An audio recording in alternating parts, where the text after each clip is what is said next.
Have we all not had the experience where we're in one state of consciousness in one moment, but then we can be transformed, almost birthed through a portal in an instant for whatever circumstance happens on the outer, whatever triggers it. But in a moment we can see there are 1,000 little things that were just beyond my sight that I didn't cherish, that I didn't see, that I walked right by, or that I didn't feel. So what about that possibility that in every moment, that's the truth? What about the possibility that this is what the master teacher was talking about when he spread the consciousness that we are all one? When he spread the consciousness that the kingdom of God, the kingdom of heaven, is not a far off place that we go to. It's not something that we have to earn. It's not some place we arrive at. But in fact, it is always ripe and there for the picking. It is always there to be experienced. It is always present in a moment if we're willing to be awake to it. That is the teaching of the saints and the sages. That is the teaching of the Christ consciousness, that consciousness that knows that in every moment it is full of infinite possibilities. So I ask this question, is this the best part of your life? Is this the best part of your life? How many of us at any given moment in our lives, right, would not answer no to that question, would not answer yes to that question, would question that question?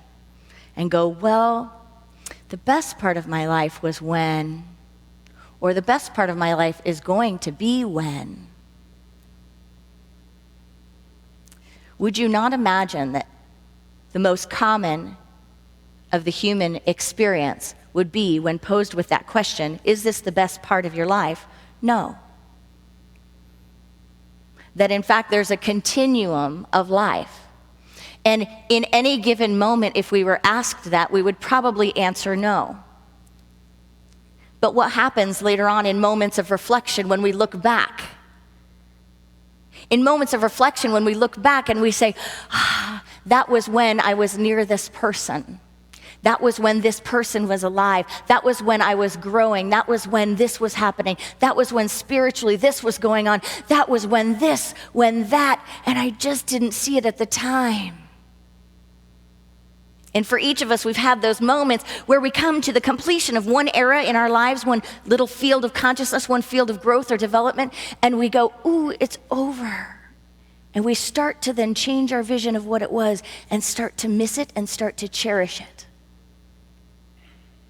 So what would it be like if we could live in that field of always knowing that regardless of the ups and downs, regardless of what we experience, regardless of if my human condition calls it good, calls it fantastic, calls it the best, if spiritually I knew, but by the power of this moment that I'm standing in, that is always the present moment, that by the power of standing in this moment, and knowing that I'm standing in the field of potentiality, the field of infinite possibilities, the field, in fact, where everything comes forth from the consciousness through which I am standing, that if, in fact, that activity of standing in that consciousness created the knowing, the deep knowing that this is the best part of your life. Because this is the place of power. This is the place of transformation. This is the place of creation. And let my eyes, let the veils be removed from those 1,000 things. Let me see with spiritual vision, not sense consciousness that is always limited, that will always be looking at what's wrong. Because we know in truth in the spiritual condition that it's not these human things we're really looking to satiate. It's never these human things that we're looking to fulfill. It's always a spiritual solution. Any physical, any problem is really calling for a spiritual solution. So are we ready to take up the invitation to walk the walk of the master teacher of the Christ consciousness that is the awakened, enlightened consciousness that's available and accessible to each of us in every moment, and turn things around? That's what the master teacher always did. Invited us into transform ourselves into a new person by changing the way we think, by challenging our assumptions, by turning everything upside down and seeing it differently. It's always about seeing it differently, isn't it? The human condition goes, what? No, it's about changing it on the outside. It's about shifting it on the outside. Scripture says, well, this is one of my favorite passages, fear not, little flock, for it is your Father's great pleasure to give you the kingdom. Whenever I'm down, I tell myself that if I'm the little flock just whimpering and whining, going, help. And I think of it as being just resounding words. Fear not, little flock. Fear not, little flock. For it is your source's great pleasure to give you the absolute knowing that harmony is available within right here, right now. That everything that you are truly, deeply asking for has already been given and is already existent within you. Let go of all of the outer human requirements you're putting upon this moment and fear not. So why would we hear those words, fear not? For it is your Father's, your source's great pleasure to give you the kingdom, the queendom, the all, the harmony. Because fear must be what's standing in the way, right? Fear must be what's keeping me from this moment. False evidence appearing real. That's what we hear about fear, F-E-A-R, false evidence appearing real. That human condition struggle to look for evidence rather than to look for spiritual knowing.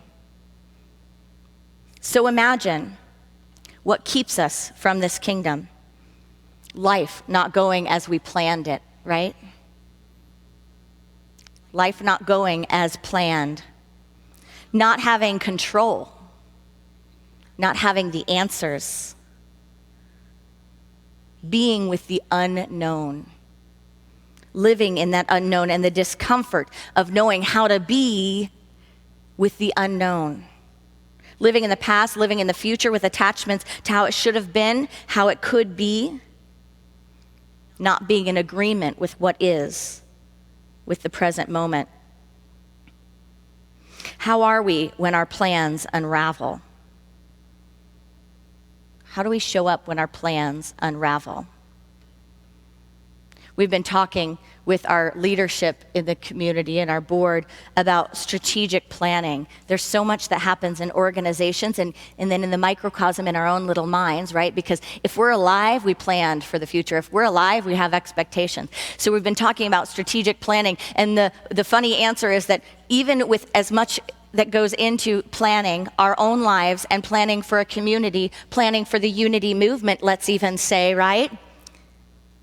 For as many plans as we make, how many of them actually come into fruition?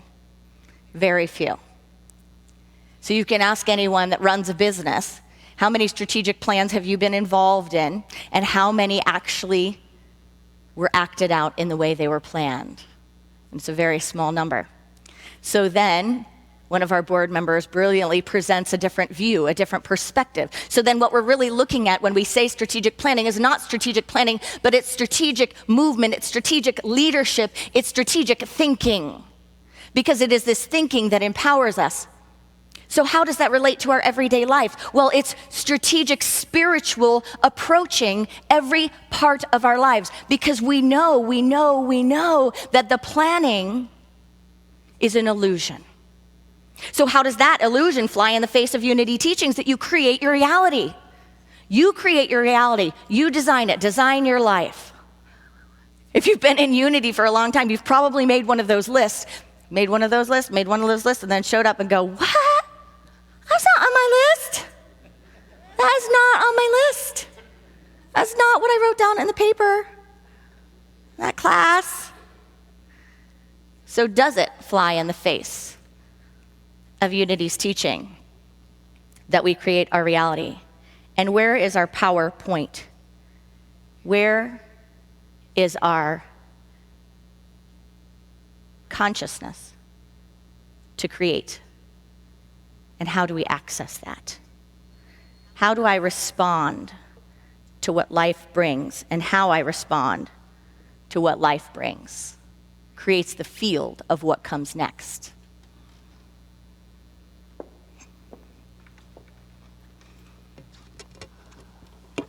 Think about that, the field of what comes next. as compared to our plan.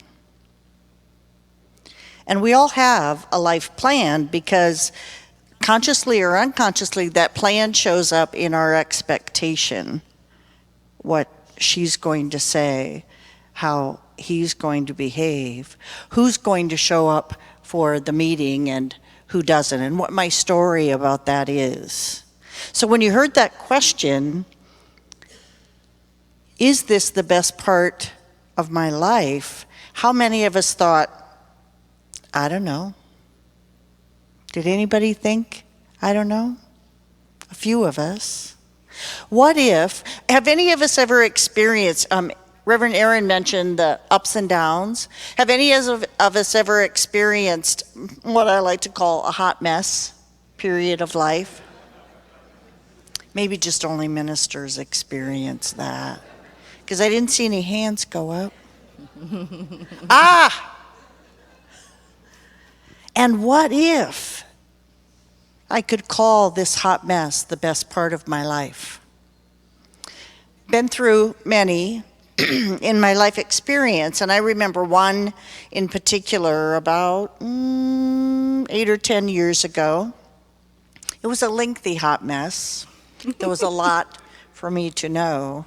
And I remember every single time I was down on my knees, and here was my prayer. Please, God, can't I just run? And I prayed that more than once. That was my prayer. And here's what I heard every single time I lifted that prayer. Here's the message that was so clear. Stay the course. It's about the process, not the outcome. Stay the course. It's about the process, not the outcome. So when we think about that question of, is this the best part of my life, or am I going to make it through this hot coals period of life? And the immediate thought that comes up is, I don't know. I remember our great friend, Reverend Robert Brummett, saying in a class, what if you did know? What if we did know? We have an innate need to know, don't we? I mean, it just runs through our veins. Because when we can feel like we do know, we've got it. We're in control. We can manage life. We're on top of the ball. And that's how we're supposed to be in life, right? We're always supposed to be on top of the ball. We're always supposed to know. We're always supposed to be able to handle it. Now think about this I don't know in terms of our family of origin. How many of us felt safe in saying, I don't know? Wonderful. Can you have a counseling session with me after the service? How many of us learned to use I don't know as a way to hide or as a way to maybe avoid accountability? How many of us were afraid to say I don't know because there was hell to pay if we didn't know? And for me, what happens when I think I don't know is I just start talking, just fill in the blank, just make up something to avoid trouble. Anybody go there? I remember the very first time in my life that I saw I don't know play out in a very different way. Many of us here are familiar with our friend Martha Creek. She does a lot of spiritual maturity training, self-individuation, leadership training, and unity. And this was probably 10 years or so ago, maybe 8 or 10. And I was in the midst of one of her trainings with several unities from the Iowa, Illinois area. In this training, there was an encounter with a woman who was an audience member whose life was a real hot mess. And this woman is spilling this story, Martha is listening.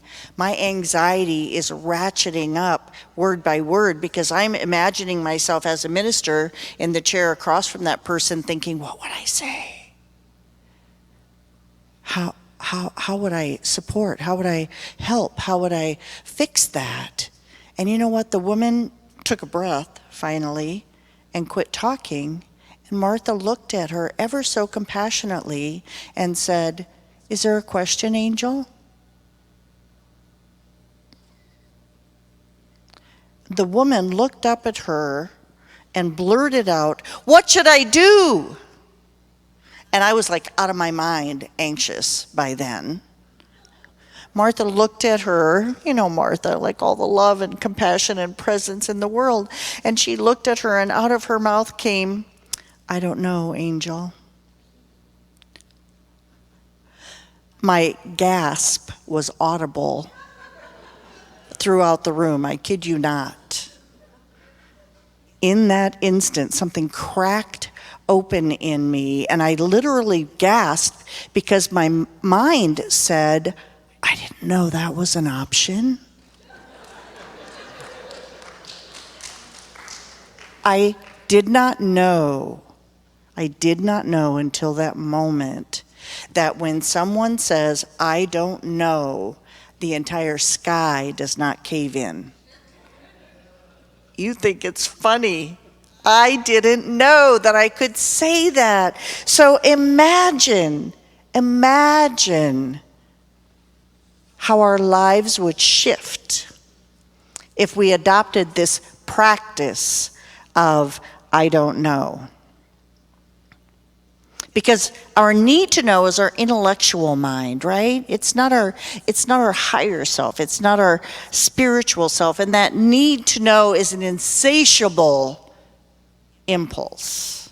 And, I can hear Byron Katie, impossible. Hopeless. Because really, aren't we after spiritual knowing? Us folks who have been on this spiritual path for some time, we're after the spiritual knowing. And so I started this new practice in any scenario, with a friend, mostly in my work, in our ministry. Someone will ask something and I hear myself saying words. Maybe you could check, who moved the cheese? Well, maybe you could check with Barb because, she was in. And I catch myself in the middle of making up something and I stop and say, the short answer is, I don't know. Let me just hear you say that out loud. I don't know. I don't know. I don't know. I don't know. Does anybody find any breathing room in that? Any freedom?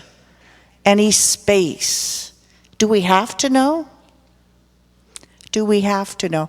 Oh, here's another one that I ask myself in my practice when someone asks me, where's the cheese and what happened? And I think, do I need to know? The leaders that work with me in our ministry know about my filter. I don't want to know everything.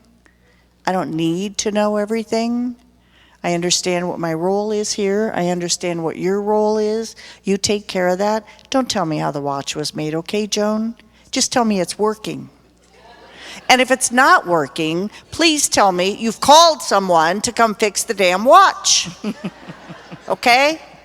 Yeah. That's how I work. And the leaders that I work with know that. It's like, I don't want to know. I don't need to know. And what does it mean for me in my new practice? What does it mean for me when I say, I don't know?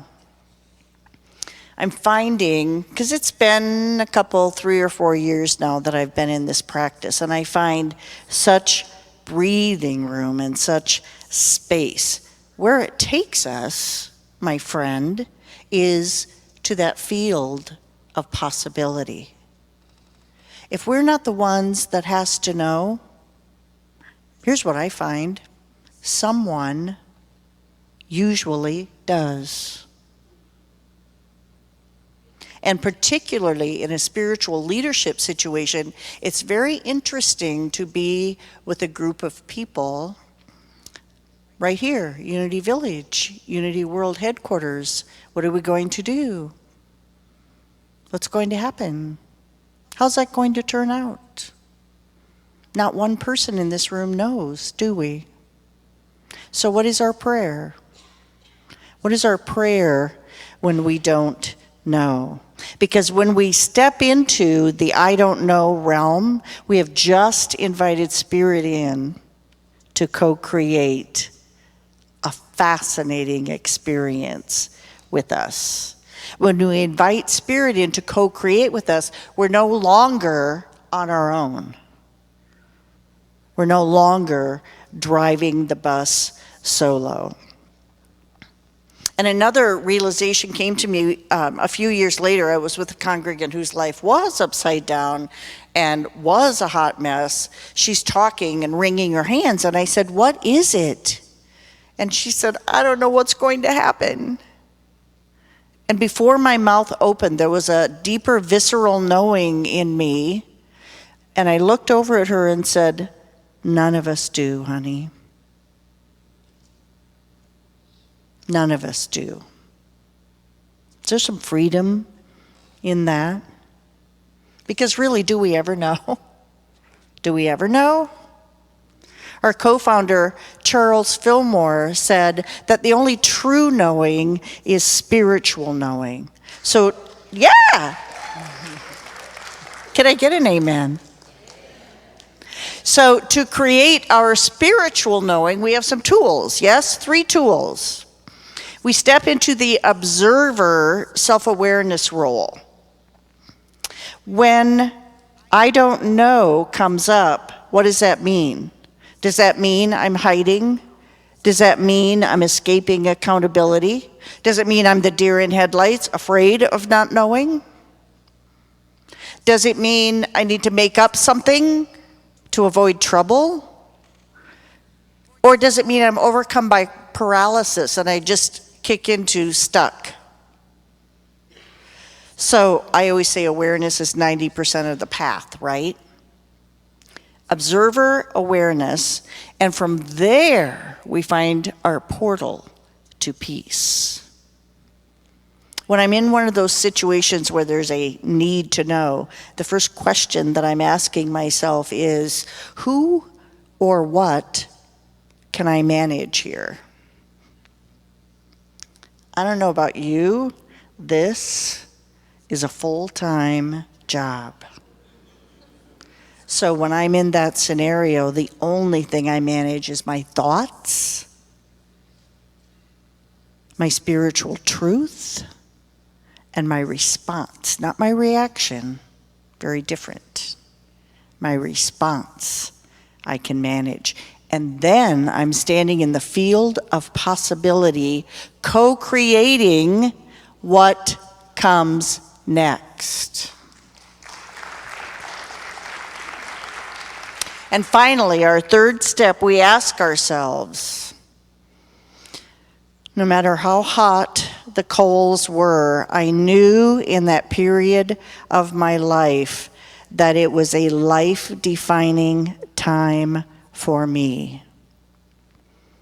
When the whole thing was said and done, of course I was talking to Reverend Erin throughout the course of this experience, and when the whole thing was said and done, I called her and told her, and she breathed into the phone, "Woman who walks through fire." And I knew that I could, for the rest of my life, walk through fire and come out upright. So we ask ourselves, what if this is the best part of my life? What if this, right here, right now, is my field of possibility? Because it is. So don't even ask what if. I retract that. We say, what am I going to do with this field of possibility? Can we just let it be? Can we let the coals burn? Can we feel the fire on our feet and let it be?